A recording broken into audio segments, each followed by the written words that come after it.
గత 10 ఏళ్లుగా బీజేపీ అధికారంలో ఉండి సోషల్ మీడియా ద్వారా ఇతర పార్టీలను భారతదేశ చరిత్రనే మార్చే విధంగా వీడియోలు రిలీజ్ చేసి ప్రజలను తప్పుదోవ పట్టించే ప్రయత్నం చేస్తోందని భువనగిరి ఎంపీ అభ్యర్థి చామల కిరణ్ కుమార్ రెడ్డి పత్రికా ప్రకటన ద్వారా తెలిపారు. ముఖ్యమంత్రి పీసీసీ ప్రెసిడెంట్ రేవంత్ రెడ్డి మీద ఢిల్లీ పోలీసులు కేసు పెట్టి హైదరాబాద్కి వచ్చి అరెస్టు చేసే కుట్ర చేశారన్నారు. ముఖ్యమంత్రి రేవంత్ రెడ్డి గత 10 ఏళ్లుగా బీఆర్ఎస్ బీజేపీ వైఖరిపై దుష్ప్రచారంపై పోరాటం చేసి ఎన్నోసార్లు అరెస్ట్ అయ్యి జైలుకు వెళ్లవలసి వచ్చిందన్నారు.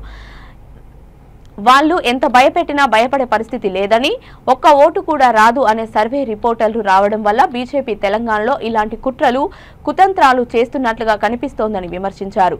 తెలంగాణ ప్రజలు మొన్ననే బీఆర్ఎస్ పార్టీ నియంత పాలనను తరిమికొట్టారని, బీజేపీ పార్టీకి కూడా అదే గతి పడుతుందన్నారు.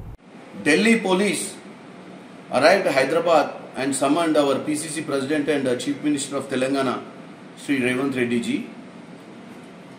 Revanth Reddy ji last 10 years in the state of Telangana fought against BRS and also BJP rule.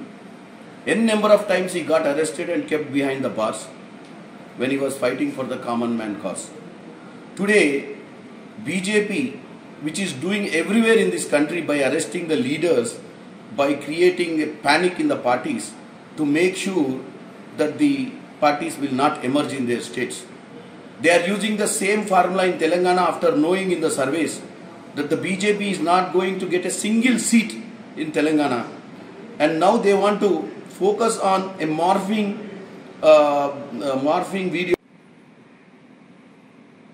గత 10 ఏళ్లుగా బీజేపీ అధికారంలో ఉండి సోషల్ మీడియా ద్వారా ఇతర పార్టీలను భారతదేశ చరిత్రనే మార్చే విధంగా వీడియోలు రిలీజ్ చేసి ప్రజలను తప్పుతో పట్టించినటువంటి పరిస్థితులు ఎన్నో చూసినాం.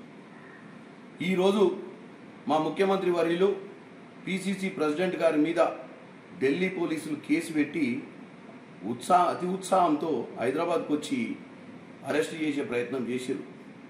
బీజేపీ పాలితం అంటే సెంట్రల్ గవర్నమెంట్ చేతిలో ఉన్నటువంటి ఢిల్లీ పోలీస్ని వాడుకొని పీసీసీ ప్రెసిడెంట్ రేవంత్ రెడ్డి గారిని, ఇక్కడ కాంగ్రెస్ పార్టీని భయభ్రాంతులకు గురి చేసి ఏదో వేరే రాష్ట్రాల కనుక ముఖ్యమంత్రులను అరెస్ట్ చేసినట్టు చేస్తామని, జైళ్లలో పెడతామని భయపెట్టించి ఇక్కడ ఎలక్షన్ల మీద ఇన్ఫ్లుయెన్స్ చేయాలని ప్రయత్నం బీజేపీ చేస్తున్నట్టుగా కనపడుతుంది. ఇది ఒక ఆనవాయితీ అయిపోయింది బీజేపీకి. ఈరోజు నేను ఒకటే చెప్తున్నా, రేవంత్ రెడ్డి గారు గత 10 ఏళ్లుగా బీఆర్ఎస్ బీజేపీ వైఖరిపై పోరాటం చేసి ఎన్నోసార్లు అరెస్ట్ అయ్యి జైలుకు పోయిన పరిస్థితి ఉంది.